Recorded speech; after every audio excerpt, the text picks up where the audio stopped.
The age of chosen marriages. They said it was progress. That was a word the Global Council used when they announced the Interstellar Marriage Accords.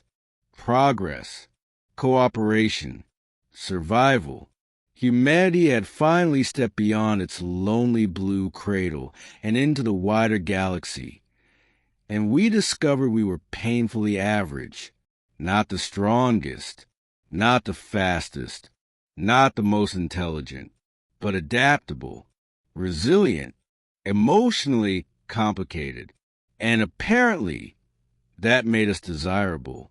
At first, the alien species who contacted us treated humans as curiosities. Diplomats, scientists, cultural exchanges. But as decades passed and alliances deepened, something unexpected happened. Alien societies began requesting marriage bonds with humans, not ownership, not slavery. Marriage. They claimed humans possessed a rare psychological balance, an ability to bond deeply without losing individuality. For species that struggle with emotional extremes, humans were stabilizers. They married diplomats, engineers, soldiers, artists, and the broadcast made it all look so civilized. Elegant alien queens standing beside human spouses, galactic celebrations, mixed species children smiling into cameras. Humanity beamed with pride. They married humans, the headline said. I never imagined I'd be part of that story, because I wasn't chosen by a council. I wasn't requested by an ambassador. I was claimed, and she wasn't civilized. She was wild.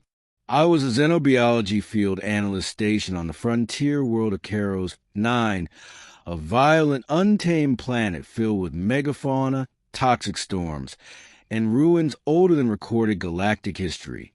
My job was simple: document alien ecosystems and survive long enough to transmit the data. The locals avoided the inner jungles. That's where she lived, the Varelian princess. They called her wild because she rejected her people's cities, because she hunted with her hands, because she killed challengers who came to claim her title, because she refused every political marriage offered to her, and because she had never chosen a mate, until the night my shuttle went down in her territory. The crash should have killed me. The storm tore my shuttle apart like it was made of paper. I remember fire, screaming alarms, then silence. When I woke, my body was broken, my suit torn, and the jungle loomed around me like a living beast. I didn't hear her approach. I felt it, the pressure, the sense of being watched by something ancient and powerful. She stepped in the shadows, taller than any human woman. Her skin marked with glowing bioluminescent patterns that pulsed like a heartbeat. Horns curved back from her temples, and her eyes weren't cruel. They were curious, hungry. She crouched beside me, sniffed the air, then touched my chest with clawed fingers. I should have screamed. Instead, my heart raced in a way that had nothing to do with fear. She spoke in a language I didn't understand, but her voice wasn't harsh. It was low, resonant, like thunder wrapped in silk. She lifted me as if I weighed nothing, and carried me deeper into the jungle. Middle, the claim. I woke in a cavern illuminated by bioluminescent vines. My injuries were bound with unfamiliar substances that burned and healed at the same time. She sat across from me, sharpening a blade carved from crystal and bone. You live, she said in perfect English. I stared. You speak. I learned, she interrupted, from watching, from listening. Humans speak when afraid, when hopeful, when dying. She stood, towering over me, I am Princess Calith of the Varelian Wild Clans. I swallowed. I think there's been a misunderstanding. Her lips curved, not a smile, but something close. No, there has been a selection. That was the moment I understood. Varelians didn't marry the way humans did. They claimed, and once claimed, the bond was absolute. She explained it without apology. Her species lived in strict hierarchies. Royals were bound by ancient laws. She was expected to choose a mate of power, a warrior prince, a political rival, someone strong enough to challenge her. But Varelians didn't just choose strength. They chose balance. And when she watched humans from afar, how we fought, loved, failed, endured, something stirred in her that her own kind never had.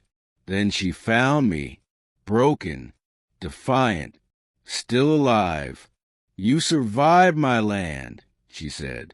That makes you worthy. I told her I couldn't stay, that humans had laws, that interstellar marriages required consent, treaties, councils. She laughed, a wild, beautiful sound. This land does not recognize your counsels. The days turned into weeks. She did not cage me. She did not force me. Instead, she watched how I reacted to danger, how I treated the creatures of her world, how I spoke when afraid and when angry and when calm. She tested me, sending predators into my path, watching if I fled or stood my ground. She argued with me, challenged me, even mocked my weakness. But she also protected me, killed for me, healed me when I fell. Slowly, something dangerous happened. I stopped wanting to leave. Calith was not gentle, but she was honest. Every emotion burned bright within her. Rage, joy, curiosity, desire. And when she looked at me, there was no doubt. You are mine, she said one night, sitting beside the fire, and I will not release what I claimed. I should have said no. Instead, I asked, what happens if your people find out? Her expression hardened. They will challenge you.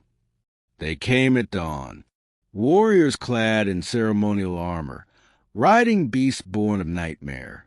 They demanded she surrender her claim, that a human could never stand beside a Varelian princess. Calith pointed at me. He will face you. I was given a blade and a choice. Fight or die. And in that moment, I realized this wasn't about strength. It was about will.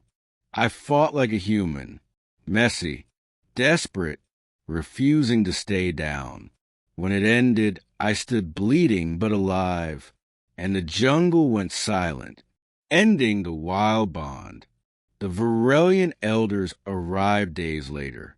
They expected bloodshed. Instead, they found a princess seated on a throne of living stone, and a human at her side. Kayla spoke before they could.